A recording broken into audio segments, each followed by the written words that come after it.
देखो बच्चों, ये थोड़ा SHM एंड कोलिजन के मिक्स्ड कॉन्सेप्ट पे बेस्ड क्वेश्चन है जेईई एडवांस का। इसमें बोला गया है कि ये दो पार्टिकल्स जो हैं वो ऑसिलेट कर रहे हैं, ठीक है, ये दोनों पार्टिकल्स, और किसी एक मोमेंट पे आके ये इसको जाके इसको कोलाइड कर रहा है। तो आपसे VCM/A पूछा गया। बेसिकली आपको वेलोसिटी ऑफ सेंटर ऑफ मास निकालना है एक पर्टिकुलर मोमेंट पे। इस क्वेश्चन के दो पार्ट हैं अलग अलग मोमेंट पे। तो पहला है T0 = 0 पे। T0 = 0 पे ये थे कहाँ? बेसिकली देखो, ये x0 है, यहाँ पे ये x0 है, और आगे x0 + d के अबाउट ये ऑसिलेट कर रहा है। सेकंड कर रहा है x0 - d के अबाउट, तो ये पोजीशन हो गई x0 - d, इसके अबाउट ये ऑसिलेट कर रहा है। और फर्स्ट वाला x0 + d के अबाउट कर रहा है। अब बट किस मोमेंट पे कौन सी वेलोसिटी? अब इसको नॉर्मल ऑसिलेशन मत लेना कि दोनों एक साथ मैक्सिमा पे जा रहे हैं एक साथ। अंडरस्टूड, अगर आपने कुछ भी चीज़ ली, ठीक है, कोई भी चीज़ को ऐसा ग्रांटेड ले लिया तो आप मिस्टेक में पड़ सकते हो। तो हम वेलोसिटी निकाल देते हैं T = 0 पे कौन किधर जा रहा था। तो अगर मैं इस फंक्शन को डिफ्रेंशिएट करता हूँ, V1 है ना, x1 को डिफ्रेंशिएट करता हूँ, तो x0 and d are constant. A cos ωt इसका डिफ्रेंशिएशन आएगा, एंड T = 0 पे V1 वॉज A। और अगर पोजीशन की बात करूँ तो x0 - d पे था सेकंड वाला पार्टिकल यहाँ पे, ठीक है। फर्स्ट वाला कहाँ था? x0 + d पे, मतलब यहाँ है फर्स्ट पार्टिकल, सेकंड वाला यहाँ पे, ठीक है। अब वेलोसिटी कितनी है? फर्स्ट की आ गई A, मतलब ये आगे जा रहा है, ठीक है, A से। अब V2 निकाल दो, सेकंड वाला पार्टिकल किधर जा रहा है? तो x0 - d का डिफ्रेंशिएशन 0 हो गया, -A cos ωt आया डिफ्रेंशिएशन, t की वैल्यू 0 पुट करोगे तो ये वैल्यू आ जाएगी -A। तो ये पार्टिकल बेसिकली पीछे जा रहा है, -A से, फर्स्ट वाला A से आगे जा रहा है। अब ये पार्टिकल आके इससे कोलाइड करता है, और दोनों सेम मास के पार्टिकल है। पहले थर्ड वाला सेकंड से टकराएगा।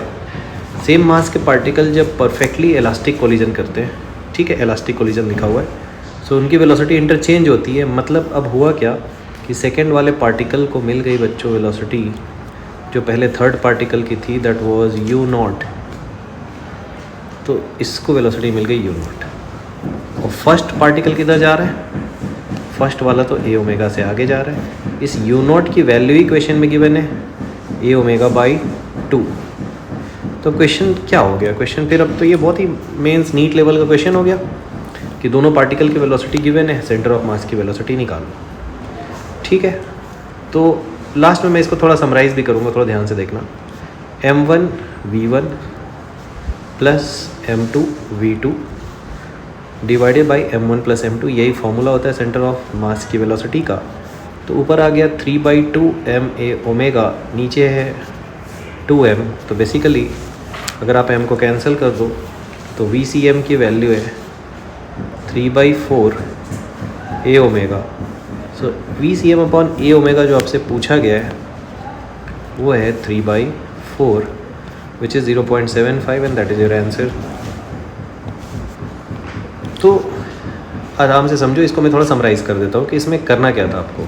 सेंटर ऑफ मास की वेलोसिटी निकालनी है, 2 पार्टिकल सिस्टम है, तो ऑब्वियसली मुझे दोनों पार्टिकल की वेलोसिटी चाहिए जस्ट आफ्टर द कोलिजन। तो उसके लिए हमने पहले जस्ट बिफोर द कोलिजन वाली वेलोसिटी निकाली। अचानक से फर्स्ट की वेलोसिटी चेंज नहीं हो सकती क्योंकि ये स्प्रिंग है, ठीक है, और थर्ड वाला जाके सेकंड को हिट कर रहा है, तो अचानक से सिर्फ सेकंड की वेलोसिटी चेंज होगी। और उसका भी आपको शॉर्ट मेथड से पता है कि वेलोसिटी हो जाती है इंटरचेंज। नहीं होती है तो आप इन दोनों पे कोलिजन का फॉर्मूला लगाते।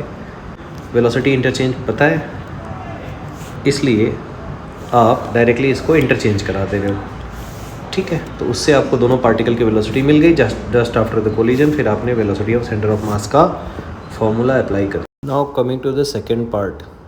देखो बच्चों, इस क्वेश्चन को कई लोग मैकेनिकल एनर्जी कंजर्वेशन या वर्क एनर्जी थ्योरम लगा के बनाते हैं, है ना, मैकेनिकल एनर्जी कंजर्वेशन और वर्क एनर्जी थ्योरम।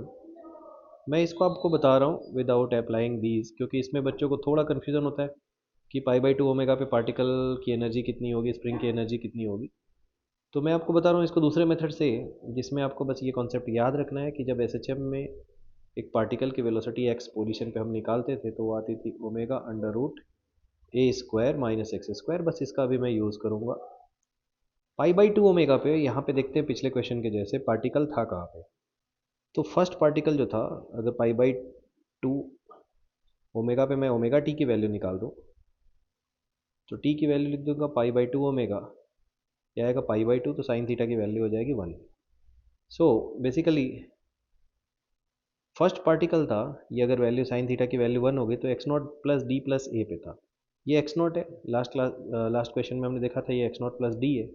यहाँ पे X naught plus D plus A होगा, मतलब ये दोनों पार्टिकल अपने एक्सट्रीम पे पहुंच गए। ये वाला X naught minus D minus A पे दिखेगा आपको साइन थीटा की वैल्यू 1 लेने पे।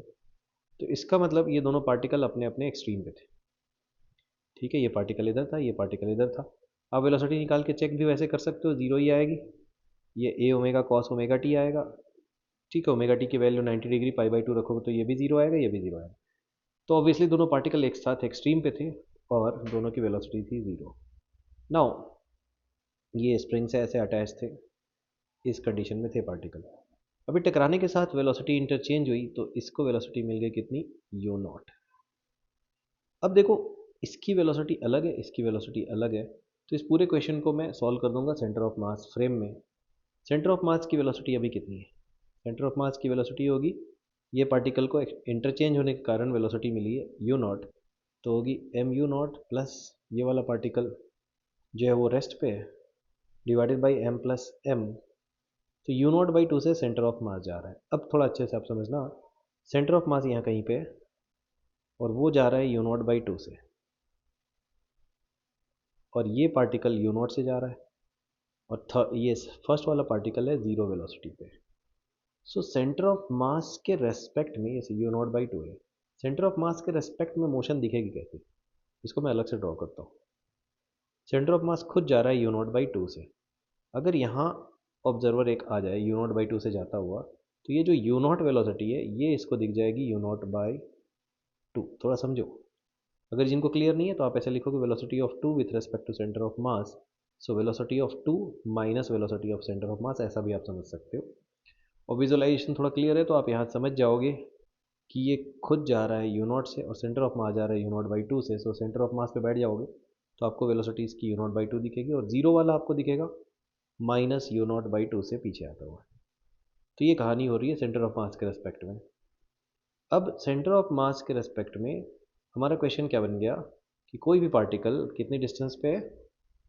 ठीक है, ये सेंटर ऑफ मास जो है वो बेसिकली मीन पोजीशन से, अपनी मीन पोजीशन से कितने डिस्टेंस पे था, एक्स नॉट प्लस डी इसकी मीन पोजीशन थी।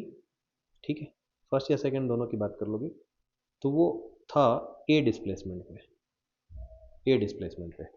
सो बेसिकली अब वो इसकी कोई बीच की पोजीशन बन गई, क्योंकि अब तो इसका एम्पलीट्यूड चेंज हो जाएगा। सो वो एम्पलीट्यूड क्वेश्चन में गिवन है बी।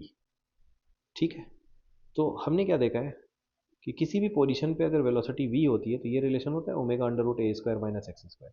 अब ये वेलोसिटी एक पार्टिकल के लिए आ गई यू नॉट बाई टू, मैं सेकेंड पार्टिकल के ऊपर यही फॉर्मूला लगाना चाह रहा हूँ, दिस इक्वेशन।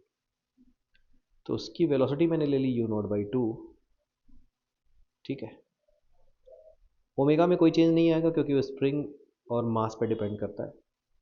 ठीक है, u naught by two equal to omega आएगा यहाँ पे, sorry, u naught by two equal to omega under root A square का मतलब नया वाला एम्पलीट्यूड जो कि क्वेश्चन में बी स्क्वायर गिवन है, माइनस अभी पार्टिकल कितने डिस्प्लेसमेंट पे है, तो अभी पार्टिकल है ए डिस्प्लेसमेंट पे। आप सबने देखा था कि ये वाली वैल्यू है एक्स नॉट माइनस डी, ये वाली है X naught minus D minus A. ठीक है, ये वाली वैल्यू है एक्स नॉट प्लस डी और ये वाली है X naught plus D plus A, मतलब दोनों अभी ए डिस्प्लेसमेंट पर थे। सो वो अब उसकी डिस्प्लेसमेंट हो गई और ये इसका न्यू एम्पलीट्यूड हो गया। इतने से ही आपका आंसर आ जाएगा।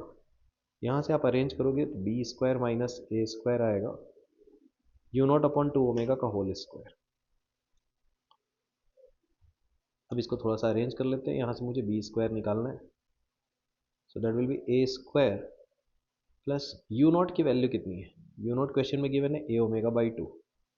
ठीक है, तो ए ओमेगा बाई टू मैंने इस यू नॉट की जगह रखा, नीचे में टू ओमेगा रखा, इसका होल स्क्वायर कर दिया, omega square is cancelled out, so B square comes out to be a square plus a square by 4 का होल स्क्वायर, ये 2 नीचे आके 4 बनेगा, उसका होल स्क्वायर इज 16।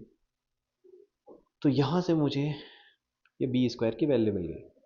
अब आपसे पूछा गया 4b² अपॉन ए स्क्वायर, तो मैं अगर यहाँ से 4b² निकालूँ तो यहाँ 4 मल्टीप्लाई होगा, आगे भी 4 मल्टीप्लाई होगा।